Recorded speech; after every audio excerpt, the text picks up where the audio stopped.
찬양 감사합니다. 오늘은 무엇이 사람을 더럽게 하는가라는 제목으로 말씀을 나누겠습니다.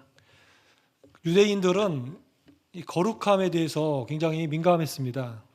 내가 거룩하니 너희도 거룩하라고 하는 말씀과 같이 이 거룩함에 대해서 굉장히 예민하게 반응했던 분들이 유대인들인데요. 특별히 이 사람들이 생각하는 거룩함은 외적인 거룩함이 있었어요. 우리는 이제 사람은 겉만 보잖아요. 하나님은 중심을 보지만 사람은 외모를 보기 때문에 유대인들도 율법 가운데 겉으로 보이는 쪽에 그런 거룩함을 굉장히 추구했습니다. 이 율법을 총 613개의 계명으로 나눌 수 있다 그럽니다. 그 중에서 하라고 하는 것이 248개고 하지 말라고 그러는 것이 365개라고 그래요. 그것만 해도 지금 계명은 너무 많잖아요. 할 게 너무 많은데 거기에만 그치는 것이 아니라 유대인들은 세부적인 것들을 더 여기다가 추가를 하는 것입니다. 예를 들어서 안식일을 거룩하게 지키라고 하는 십계명의 4계명이 있잖아요. 근데 그렇게 통틀어서 얘기하면 안식일을 거룩하게 지켜라.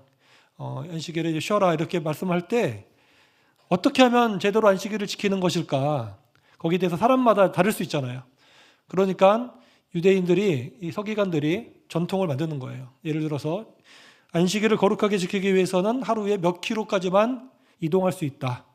또 무슨 일은 할 수 있고 무슨 일은 할 수 없다. 예를 들어서 엘리베이터도 이렇게 누르면 안 된다고 돼 있더라고요. 그래서 유대인들을 기다린답니다. 이게 누가 누를 때까지. 실제로 그렇대요. 저도 이제 들었는데 뭔가 정해놓은 거예요. 세부적으로 하나님 말씀을 구체적으로 거룩하게 지키기 위해서 정해놓은 것이죠. 그런데 이제 문제는 무엇이냐면 사람들이 점점 시간이 지날수록 하나님의 이 계명 자체의 목적보다는 그들이 정해놓은 이 전통을 더 우선시하게 되는 거예요. 하나님의 이 십계명과 모든 계명의 핵심 사상은 사랑입니다. 할렐루야. 하나님을 사랑하라, 이웃을 사랑하라가 십계명의 4계명과 6계명까지 다 이렇게 연결이 되는 거잖아요. 그런데 이 사람들은 그 본질적인 것들은 이제 잊어버리고 겉으로 어떻게 지키느냐에 이제 몰두하기 시작하는 거예요. 예수님은 그것을 가르쳐서 너무 싫어했어요.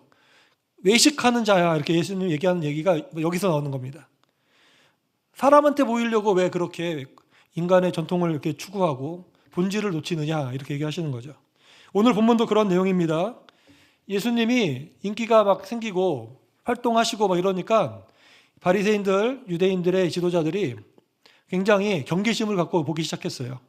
왜냐하면 예수님이 기존에 있던 얘기들하고는 다른 얘기들을 하니까요. 제가 지금 말씀드렸던 그 핵심적인 부분들을 얘기하니까 사람들이 되게 당황했습니다. 그래서 특별히 예수님에 대해서 이제 아주 안 좋게 이제 보기 시작한 계기가 앞에 보면 나오는데 안식일을 지키는 부분이었어요. 안식일에 예수님의 제자들이 가다가 밀밭에서 밀을 이렇게 따서 밀 이삭을 이렇게 먹었어요. 그랬는데 이거는 하면 안 되는 거였어요. 근데 보세요. 안식일을 거룩하게 지키라고 할 때 밀 이삭을 이렇게 먹으라는 얘기, 먹지 말라는 얘기 없습니다. 근데 유대인들이 전통으로 만들어 놓은 거예요. 그거는 하면 안 돼. 이렇게 정해 놓은 거죠. 그리고 예수님이 손 마른 사람이 옆에 있을 때 안식일에 고칠 건지 안 고칠 건지 주목하여 봤어요. 고쳐야 됩니까? 안 고쳐야 됩니까? 근데 안식은 거룩하게 지켜야 되기 때문에 고치면 안 됐어요. 전통이 그래요. 그래 본 거예요. 근데 예수님은 그 속마음을 알고 하나님이 뭘 기뻐하느냐 이 사람들아. 하나님이 이 사람이 치료되기를 원하는 것이 아버지의 마음이 아니겠냐. 그러면서 대놓고 고칩니다. 손 마른 사람한테 손 펴라 했더니 손이 딱 펴져요. 근데 이거 일이라는 거예요 이게. 그러면서 유대인들이 예수님에 대해서 굉장히 이 사람 위험한 사람이다. 우리가 그렇게 붙잡고 지금 살고 있는 전통을 무너뜨리려고 한다. 이게 굉장히 이들한테는 예수님이 경기 대상이 된 이유가 된 것이에요. 그런데 예수님은 그들이 오해하고 있다는 거예요. 안식일에 만일 이런 얘기도 했어요. 예수님이 우리가 이게 짐승들을 뭐 양이나 뭐 이런 거를 가지고 데리고 가다가 무슨 함정 같은 데 빠져서 다쳤어요. 그러면 구해야 됩니까? 구해야지 말아야 됩니까? 당연히 구해야 되는데 그런 거는 율법에 없었던 것 같아요. 그런 건 구해도 되는 것 같아요. 하물며 짐승도 그렇게 우리가 위하는데 하나님의 아브라함의 자손된 사람이 이렇게 병들어 있는데 고치는 게 맞지 않냐. 예수님은 그 본질에 대해서 얘기하면서 근데 그 본질을 유대인들, 바리새인들이 받아들이질 않는 거예요. 너무 미워하는 거예요, 예수님의 행동을. 그래가지고 예수님이 거기서 갈등이 생겼고 더 나아가서 정치 지도자들 역시도 위험하게 보는 거예요. 예수님이 인기가 막 폭발하는데 혁명적인 이론 가지고 이렇게 쿠데타라도 일으키면 정치적으로도 안정을 누리고 있는 우리도 위험하다. 그래서 헤롯 당과 바리새인들이 연합해서 예수님을 꼬투리를 잡으려고 이제 하는 겁니다. 죽이려고 논의를 시작했어요. 오늘 본문을 보면 예루살렘의 그 본부에서 바리새인과 서기관들 몇 명을 보내서 예수님의 꼬투리를 잡으려고 보냈어요. 파송했죠. 1절과 2절을 같이 읽어보겠습니다. 시작. 바리새인들과 또 서기관 중 몇이 예루살렘에서 와서 예수께 모여들었다가 그의 제자 중 몇 사람이 부정한 손, 곧 씻지 아니한 손으로 떡 먹는 것을 보았더라 그랬어요. 이 레이더를 가지고 막 보고 있는데 딱 걸렸어요. 부정한 손 뭐냐면 씻지 않고 떡을 먹었을 때 이거는 전통이 어긋나는 거예요. 전통을 정해놨어요. 씻어야 된다. 먹기 전에. 그리고 나갔다 오면 시장 갔다 오면 몸에다 물 뿌려야 된다. 그릇은 반드시 깨끗이 씻어서 먹어야 된다. 이게 원래는 거룩하라고 하는 하나님의 그 마음을 지키기 위해서 세밀하게 정해놓은 거잖아요. 거룩하려면 이 부정하게 더러운 손으로 먹기보다는 씻는 게 좋잖아요. 그런 의미에서 만들어 놓은 건데 중요한 건 뭐냐면 사람들이 그것만 보는 거예요. 그것만. 부정한 일 했어. 이렇게 하나님이 근데 계명에는 그런 거 없거든요. 부정한 손으로 먹든지 안 먹든지 이런 얘기가 없는데 이 사람들이 만들어 놓은 거예요. 그리고 그걸 안 지키니까 아주 나쁘게 보는 것이죠. 여러분 전통도 중요한 겁니다. 왜냐하면 우리가 하나님을 사랑하고자 하지만 어떻게 사랑해야 될지 잘 모르니까 이 세밀하게 이렇게 하세요. 가이드를 주는 거잖아요. 그러면 우리가 그거를 잘 활용하면 좋은 거잖아요. 한국 교회도 전통들이 있습니다. 예를 들어서 우리가 새벽 기도회를 드리잖아요.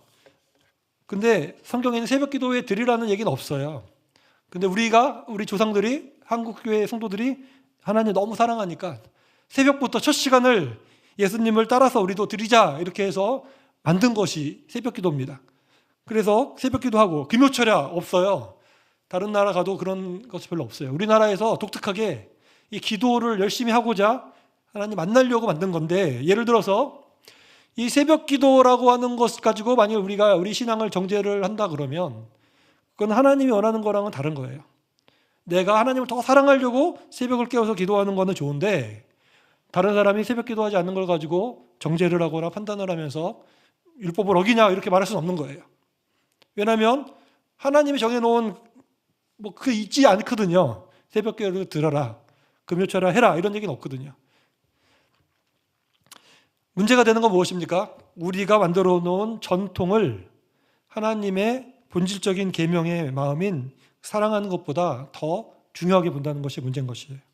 본질이 중요한데 본질보다 형식을 더 따라갈 때 문제가 되는 것입니다.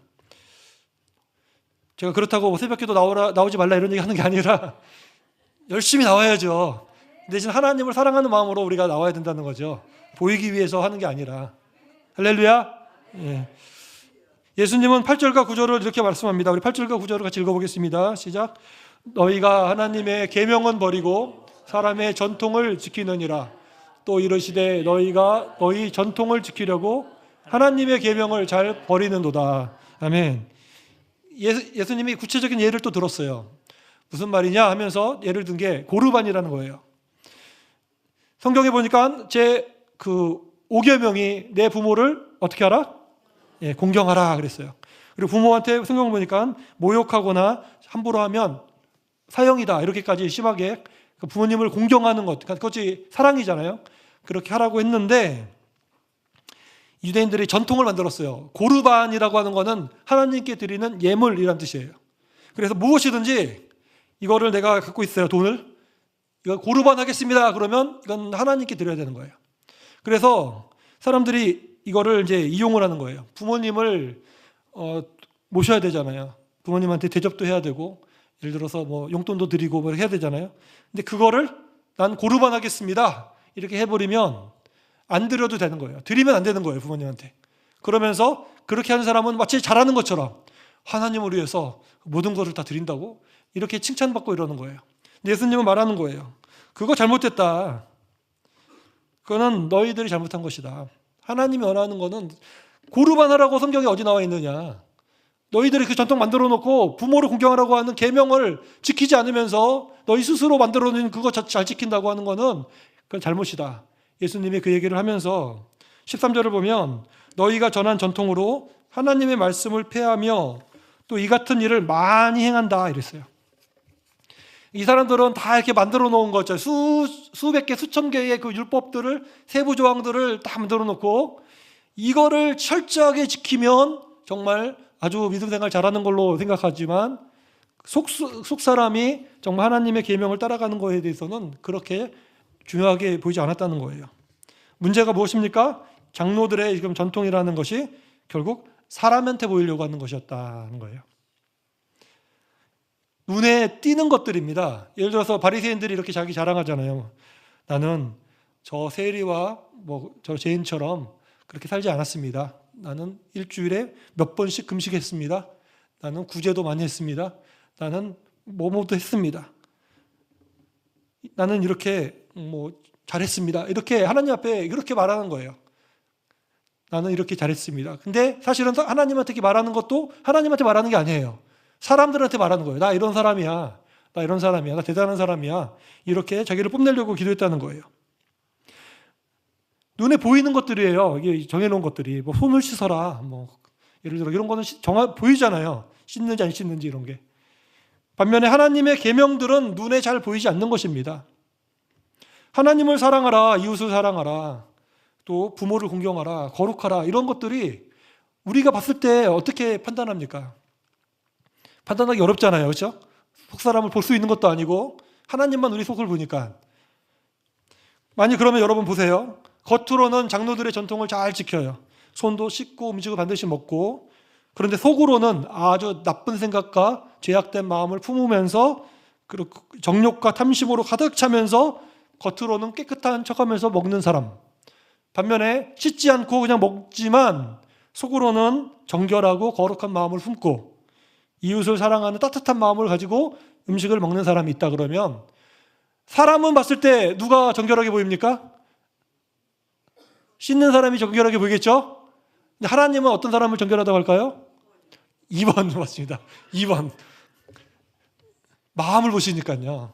이게 핵심입니다. 할렐루야. 하나님은 우리의 마음을 보신다.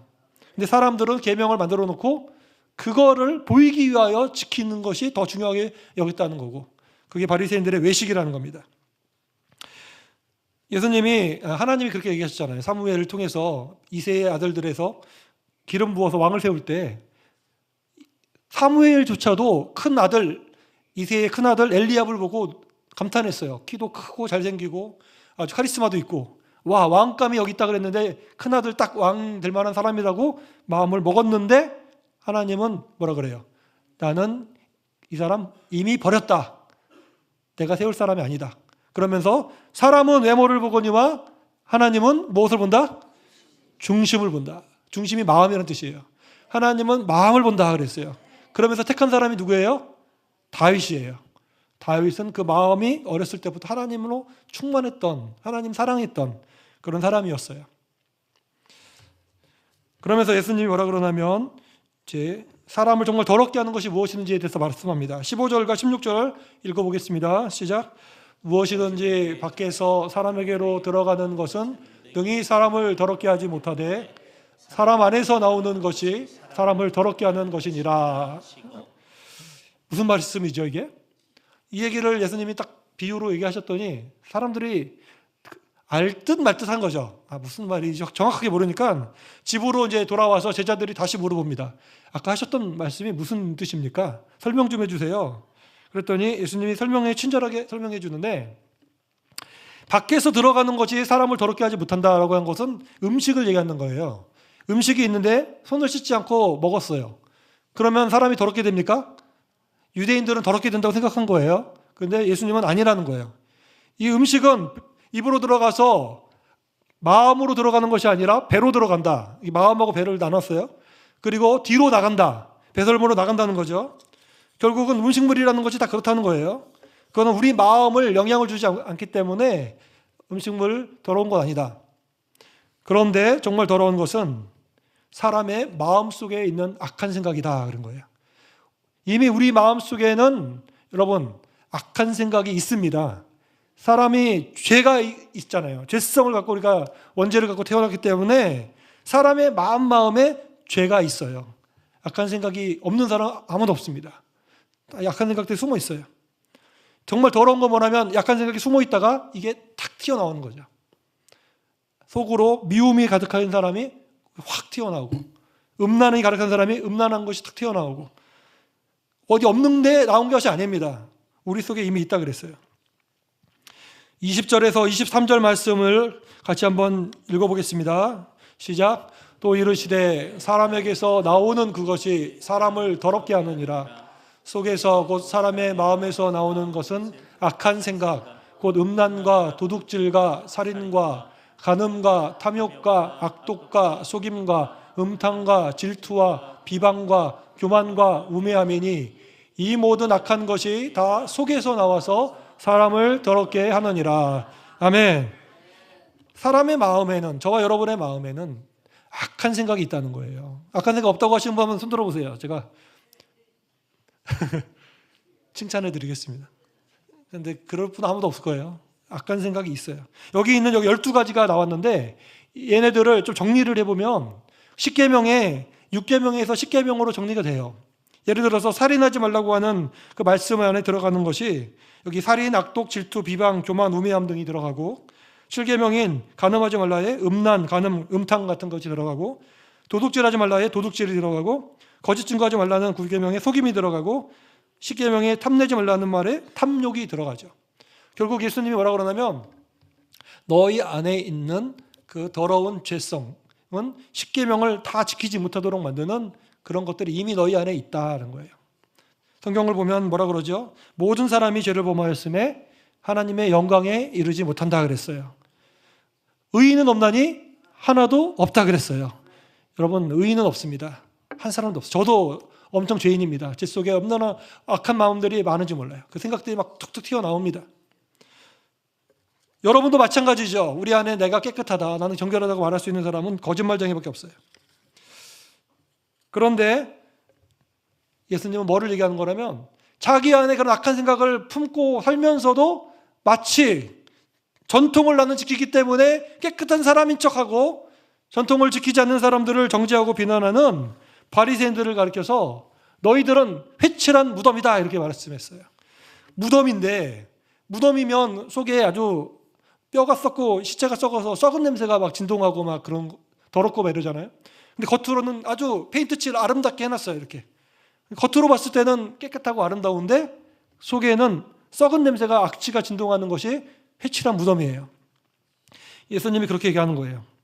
사람들은 속을 보지 못하기 때문에 우리 겉으로만 그럴듯하게 사람들 앞에 보이면 마치 우리는 의인인 것처럼 스스로도 착각하고 다른 사람도 그렇게 오해해주고 그런다는 거예요. 그런 하나님, 예수님은 사람의 중심을 보기 때문에 너가 무슨 생각을 하는지, 너가 어떤 마음을 품었는지 다 알고 있는데 회칠한 무덤아, 너의 속사람을 회개해야 되는데 왜 너가 의인인 척하느냐 이렇게 말했다는 거예요. 너 자신을 알라. 소크라테스가 얘기했지만 예수님이 그런 얘기 하시는 거예요. 너 자신을 알아라. 세리와 창기들이 더 나은 이유가 뭐냐? 이 사람들은 겉보기도 엉망이잖아요. 그러니까 자기 스스로 의롭다고 생각하지 않고 자기 속에 있는 죄를 인정하는 거예요. 나는 그렇게 악합니다. 그러면서 회개하는 거죠. 하나님, 나는 그렇게 악합니다. 죄송합니다. 오히려 예수님은 그런 사람이 더 의롭다. 회개를 하니까. 그러나 바리새인들은 속으로는 썩었으면서도 겉으로는 썩은 척 안 하니까 너희들은 안 된다. 독사의 자식이다. 이렇게 얘기하는 거예요. 저도 그렇고 여러분도 그렇고 우리는 너무 정말 자격이 없는 그런 사람들입니다. 그런데 감사한 것은 뭐냐면 이런 우리들의 죄로 인해서 우리를 구원하시기 위하여 오신 분이 계시다는 것이죠. 그분이 바로 우리 대신 십자가에서 벌을 받으시고 죽으셨다가 다시 부활하신 예수님이신 줄로 믿습니다. 예수님이 우리의 죄를 가져가셨어요. 우리가 죄인임을 인정하고 우리의 죄를 주님의 십자가의 보혈에 맡기면 주님은 우리의 마음을 깨끗하게 만들어 주십니다. 죄가 있지만 우리를 의롭다고 인정을 해주시고, 또한 우리가 예수님을 마음에 모시고 성령님을 모시고 살면 이 죄를 성령께서 제압하세요. 할렐루야. 성령이 충만하다는 것은 내 속에 있는 이 육신의 악한 생각이 막 드러나서 흙탕물처럼 있는 그런 상태가 아니라 이것들을 완전히 가라앉히고 주님의 깨끗한 것으로 다 이렇게 막으시고 성령께서 일하시도록 해서 정말 우리 안에 거룩한 것들이 인위적인, 보이기 위한 인위적인 그런 거룩함이 아니라 진심에서 나오는 그런 거룩함으로 나갈 수 있도록 우리를 인도하시는 분이 성령이십니다. 저와 여러분이 오늘 말씀을 기억하면서 무엇이 사람을 더럽게 하는가? 바로 이미 나는 더러운 사람이다. 내 안에 이미 죄가 있다. 나는 깨끗한 척하지 말고 본질적인 하나님의 계명을 우리가 정말 바라보면서 하나님을 사랑하고 이웃을 사랑하라고 하는 우리가 그 계명에 집중을 해야 되는 것이지 그 외에 다른 것으로 스스로도 속이면 안 되고 다른 사람들도 정죄하면 안 되겠습니다.